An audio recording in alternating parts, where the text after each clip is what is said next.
You don't have to hide out there. I know.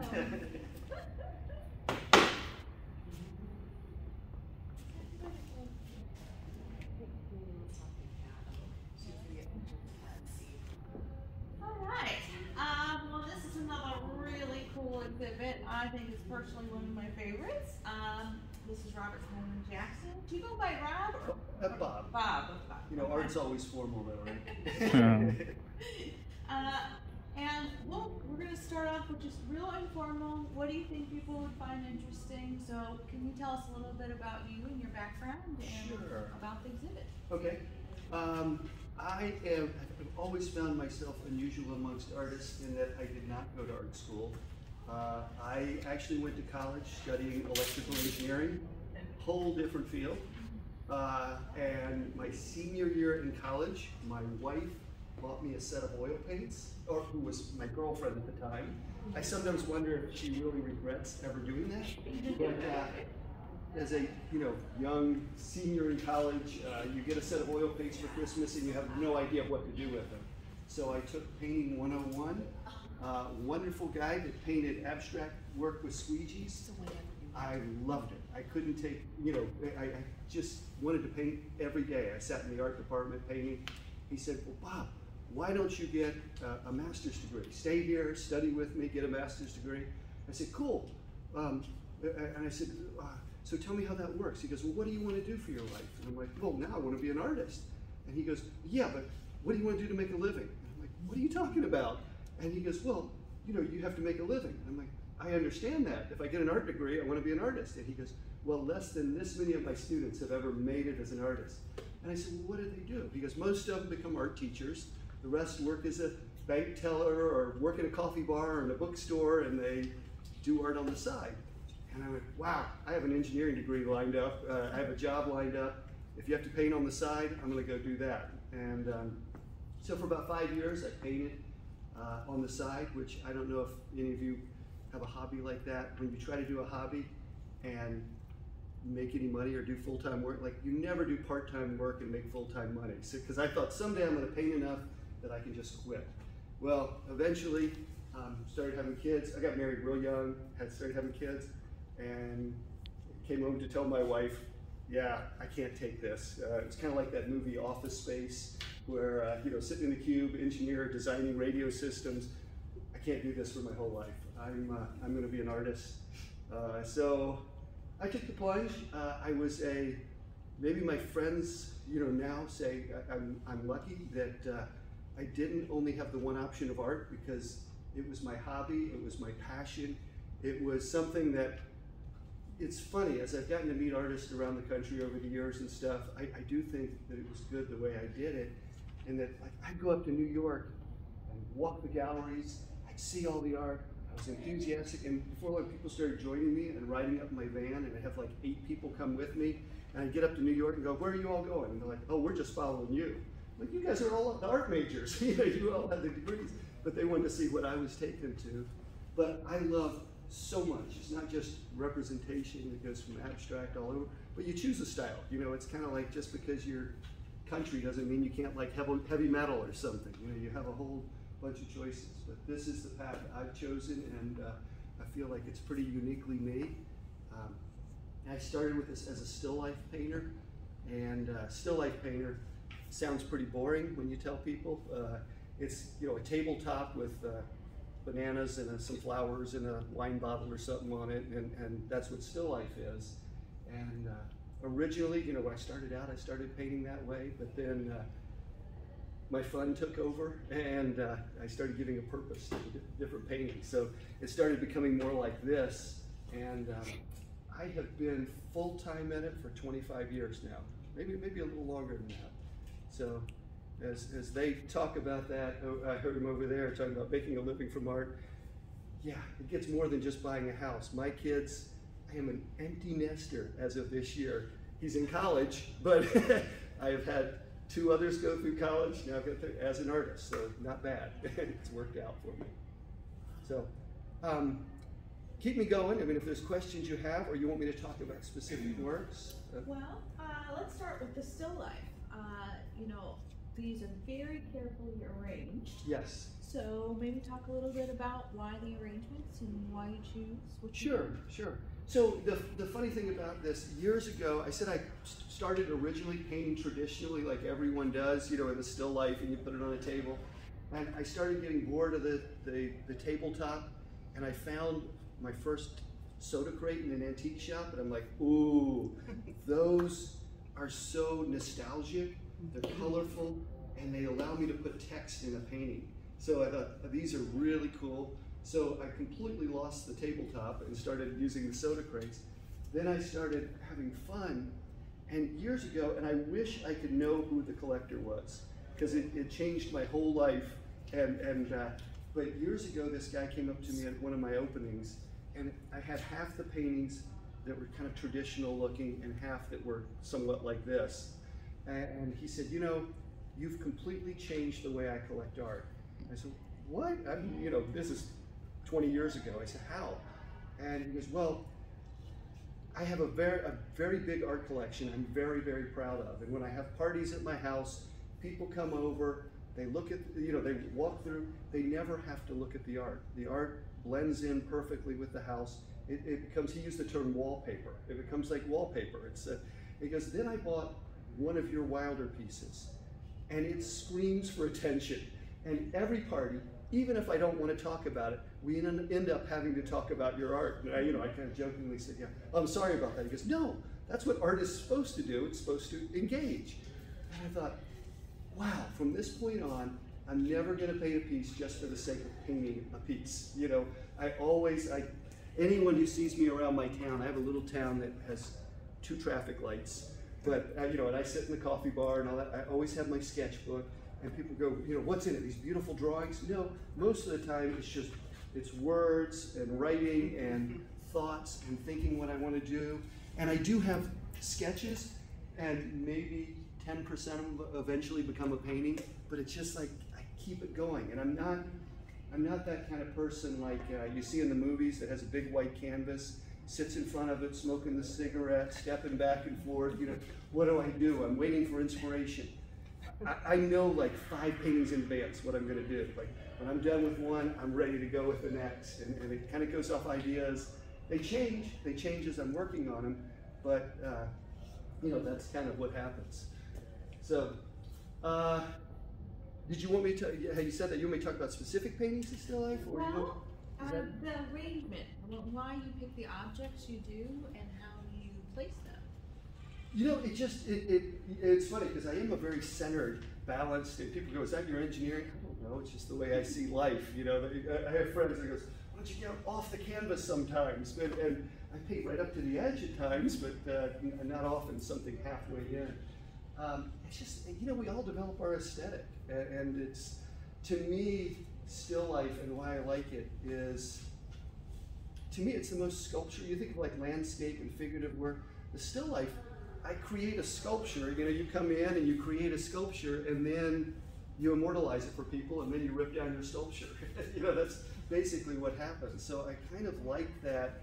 You know, the creative process isn't just, you know, where do I stand in front of the landscape, or where, you know, I get to make it how I want it, and I kind of like that. Now, I know landscape painters and figurative people do manipulate. Nothing's ever actually real, but, you know, I have fun creating these arrangements.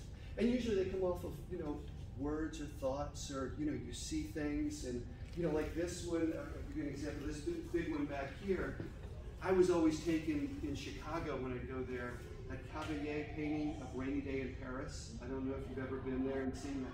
It's the first painting I ever walked into, meaning you stand in front of it and you feel wet, like you're inside that painting. And I thought, still life is usually these little paintings this big, and I thought, I want a still life painting big enough for people to stand in. And then I also thought it was funny how people believe whatever you paint. You know, sometimes you paint things and people will ask me about them. I thought it was kind of funny if I just painted this like I painted this with house paints.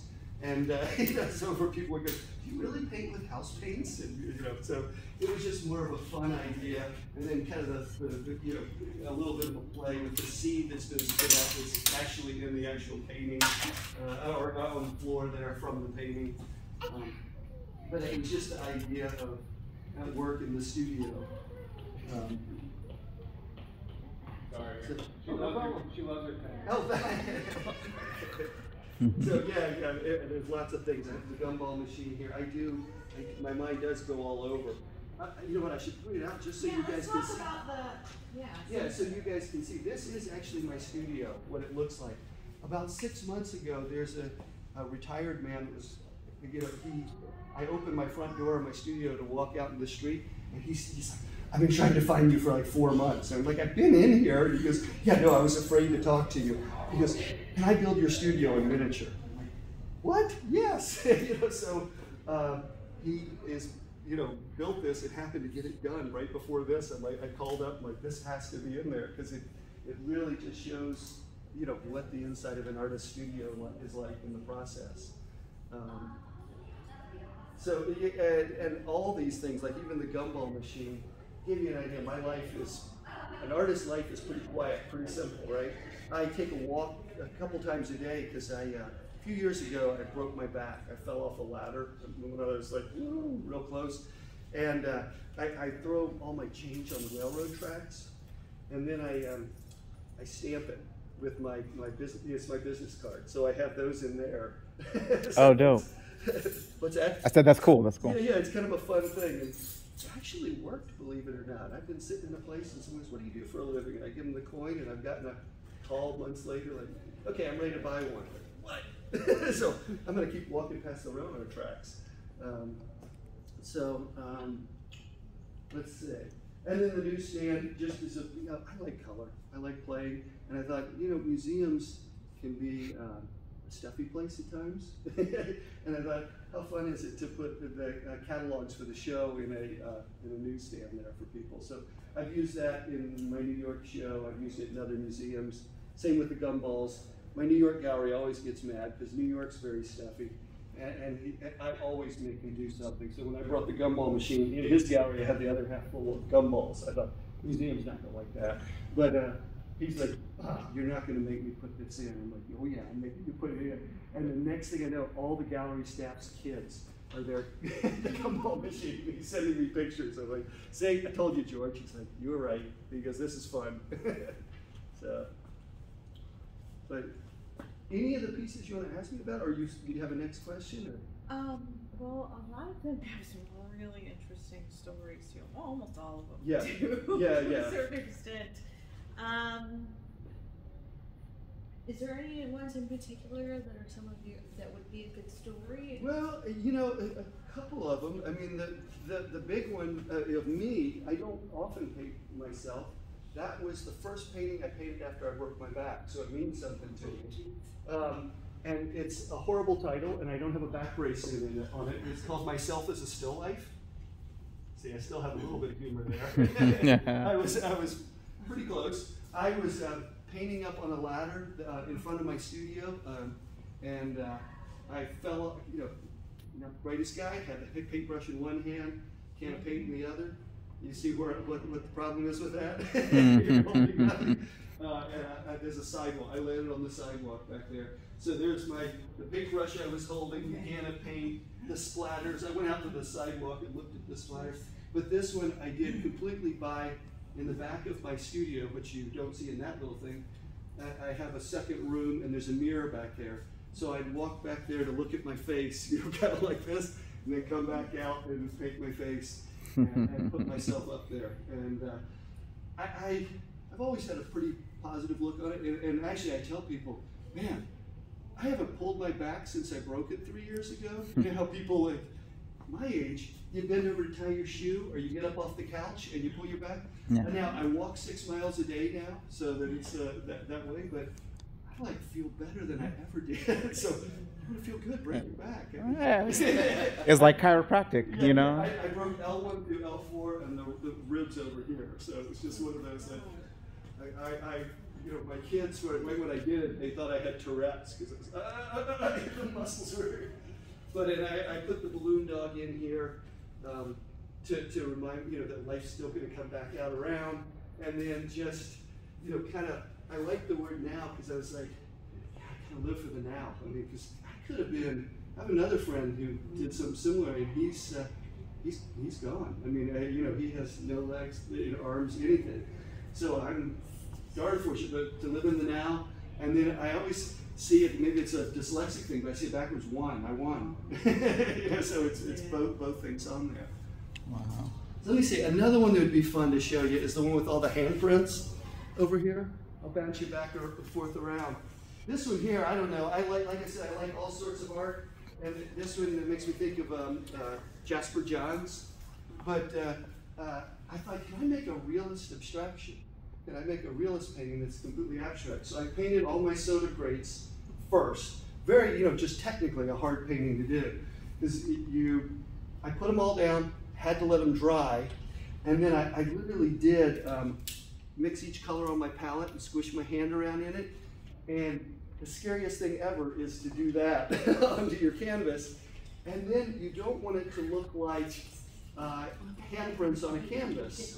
You don't want it to look like handprints on a canvas, you want it to look like handprints on the crates. So then I had to come back in and erase every crack, or scratch out every crack, because the handprints, that white handprint would have been right across the holes. So it really is a painting upon a painting.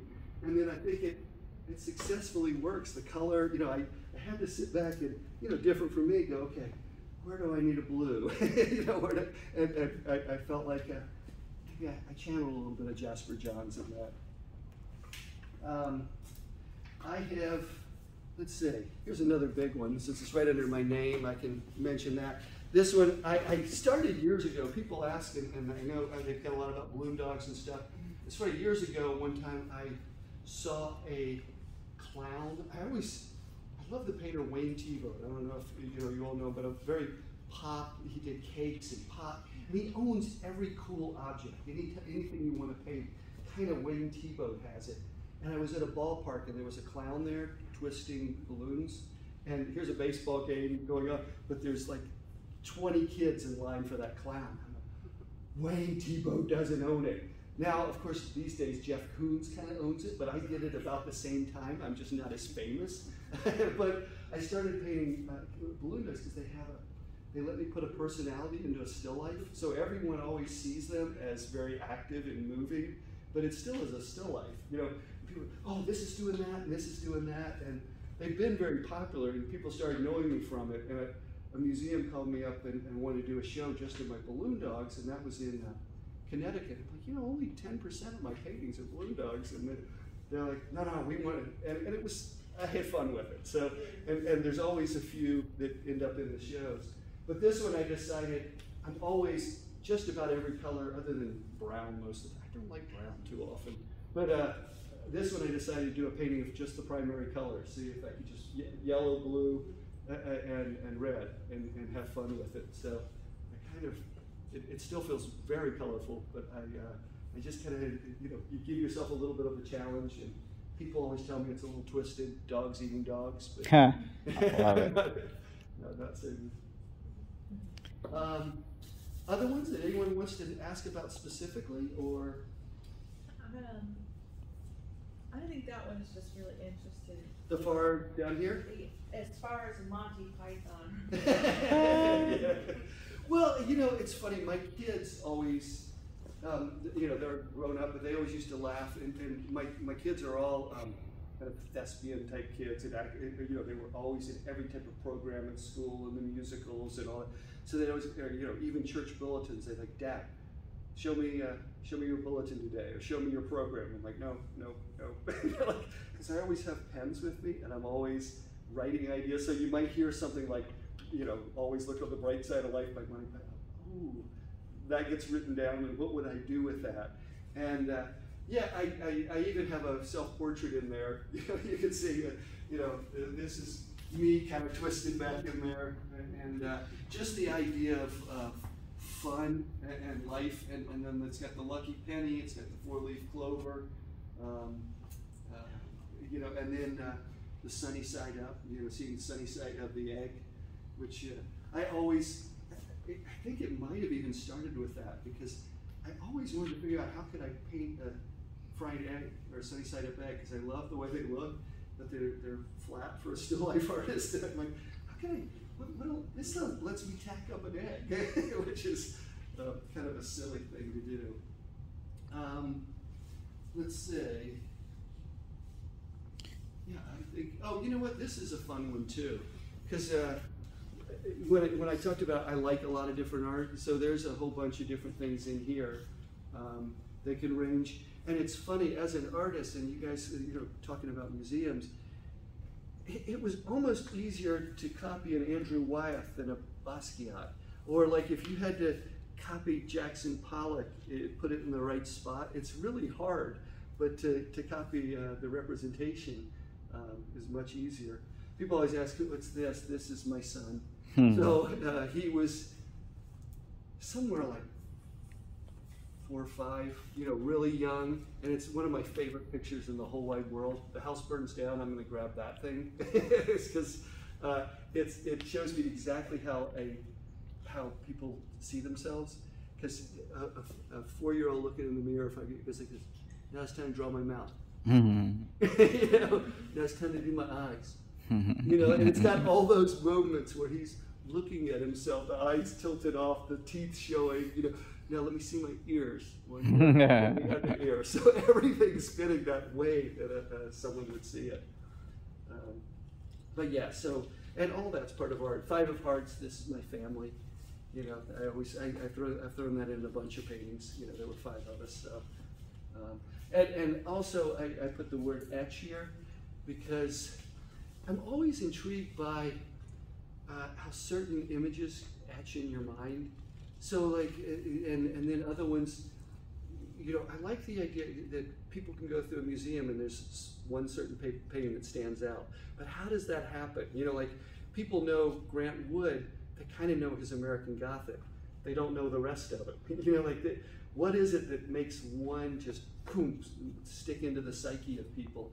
And so I do try to get it, and I think it's fun that I think my pieces, sometimes an artist's work can blend together. I think mine, I try to make them all stand alone, so it's not just a thematic show, but people can have individual ones that they go, yep, that one speaks to me, and it stands out. It's not like, the one with the flower. Well, they all have flowers, so they all have their own unique voice.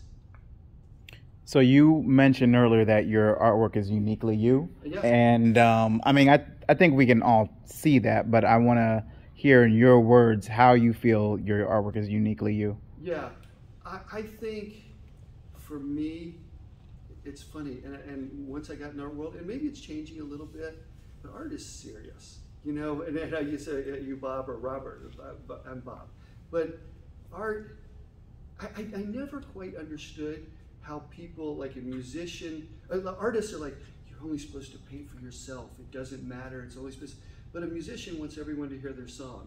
An author wants everyone to read their book. A dancer wants people to see the productions. Why is art supposed to be, you should never sell a piece and live in, it's a very strange thing. And humor is also something you weren't supposed to do.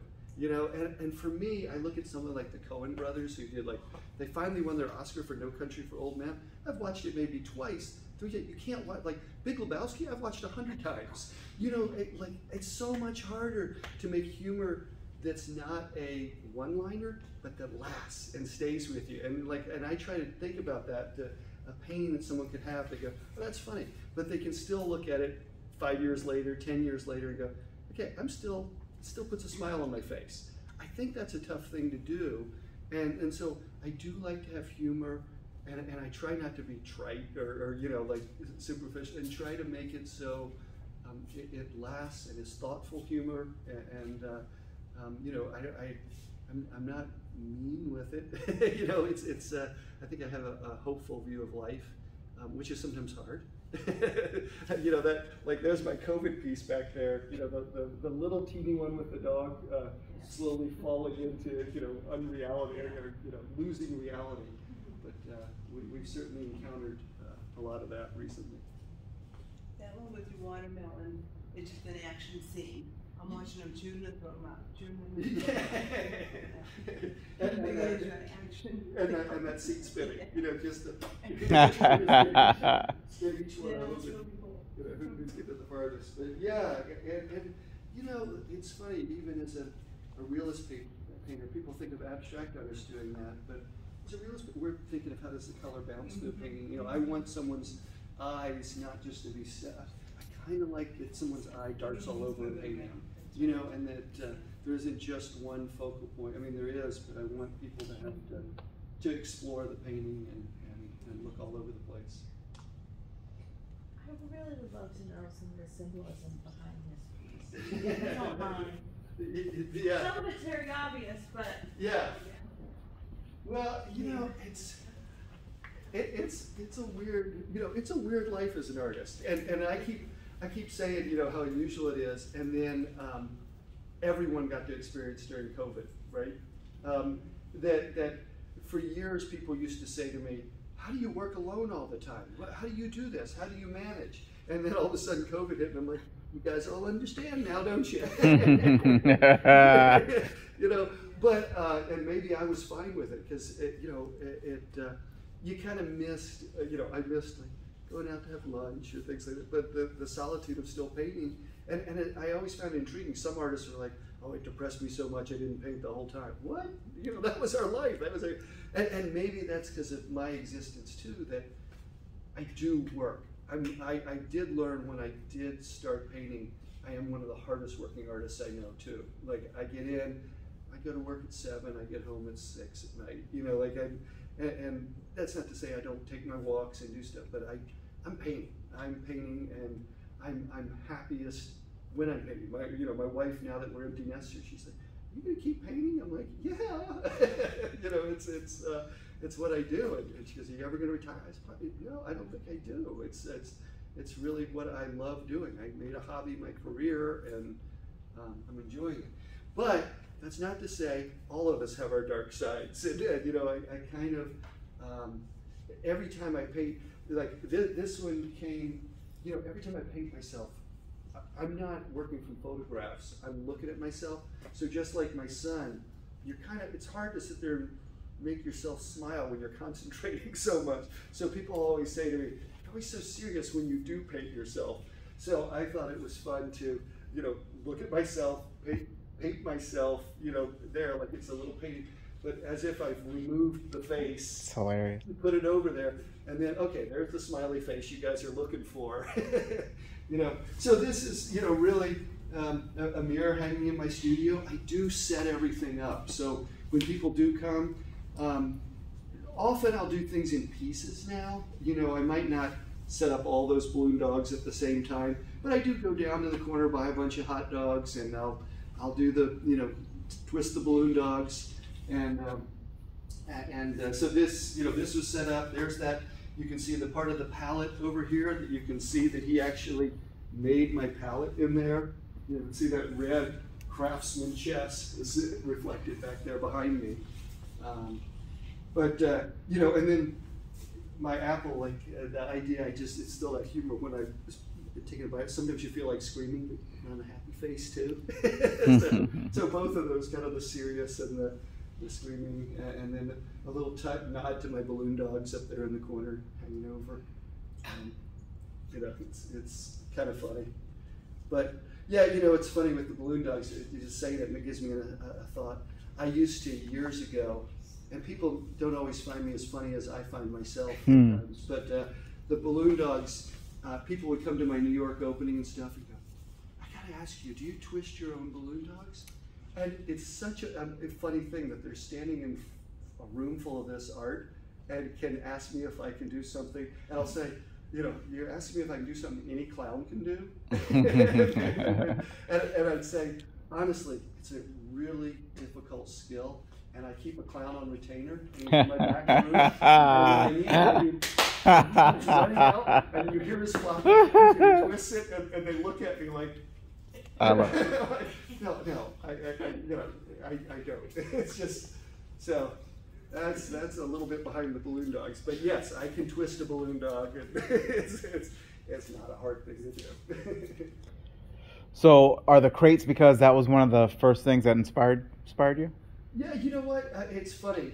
One of the things that I found, and I tell young artists, is it's not a bad idea to find something that you can own. And Meaning, as you grow in your career and your prices get more and more, you know, if you look like everyone else, why not? Shouldn't someone just buy the $500 kid down the street? You know, like, how do you find it? And I thought, once I started finding the crates and people started giving them to me, I started buying them. I kind of own the crates. You know, it's kind of nice. I hear it around the country. Like anytime someone paints a crate, oh, did you get that from Robert Jackson? Cool. So, and it's just, it's part of the, it's everything. There's a part of my work that is very nostalgic. You know, it just, things that I like are in it. You know, they've got Bugs Bunny and Porky Pig, but the crates are that nostalgia too. And people have asked me, you know, what do you do, beer and wine and stuff like that? Beer and wine are all brown crates. They're not marketing to kids. So it's just, if I did it, I'd have you know, those balloon dogs would all be on a brown wall that just say Bud and Miller and stuff. You know, it's just, they're not as exciting. The sodas are almost insane. I mean, swallows, and there's pleasure time, and you know, I look for the words that are really kind of funny. Yeah, there's, you know, squirt, pleasure time, like there's all sorts of weird words. I see you. Yeah. So, any other ones, or, you know, I'm happy to make it easy for you all that have to talk about that, and I'll tell you anything you need to know. What's one of the weirdest things that you own that you're like, oh, maybe it's not in this gallery? Hey, let me just mention this. This thing too, sometimes it gets stuck, but just push it shut and then it opens back up. But so the weirdest thing I own, the funny thing about still life, people will give you stuff all the time that it's like, this is so weird, you need to paint it. The funny thing is, if it's so weird, it's almost like someone needs to photograph it and show it off. But to paint it, people look at it and go, what's that? I don't want to confuse, like, I'm not trying to educate people about an object in a thing. So, you know, if there's some objects that you're like, that is the coolest thing I've ever seen. But if I put it in a painting, people would be, did he make that up? What the hell is that thing? So I do have weird things, and people do drop off stuff. And the one thing, you know, I said my New York gallery, he's always like, what are you doing? I bought a display case out of like a drugstore, you know, those old wooden with all the glass and all that, and I chocked it full with every still life object from the show that was hanging in my New York gallery. So, and I thought, that'll be fun. I said, just put it on use it as the bar, do whatever. I want it in the show. It's like, Bob, why do you make me do this stuff? And it's funny, he's an old guy, but he always afterwards, he's like, okay, that was cool. You wouldn't believe how long, because I think what they say, don't they say that people like spend like 5 seconds in front of a painting in museums, you know, like people wander in front, but how do you make people stop in your show? You know, like, so I think about that a lot. Like, is there a way to stop people so that they're looking at something, or there's other things that keep them engaged in talking about the work? Because I've certainly walked through rooms of museums fast, so. Cool. Thank you so much. Oh, sure. This was fantastic. Well, good. Very informative. I learned a lot. Well, thank you. We're excited for the opening tonight. I appreciate it. I'll be back.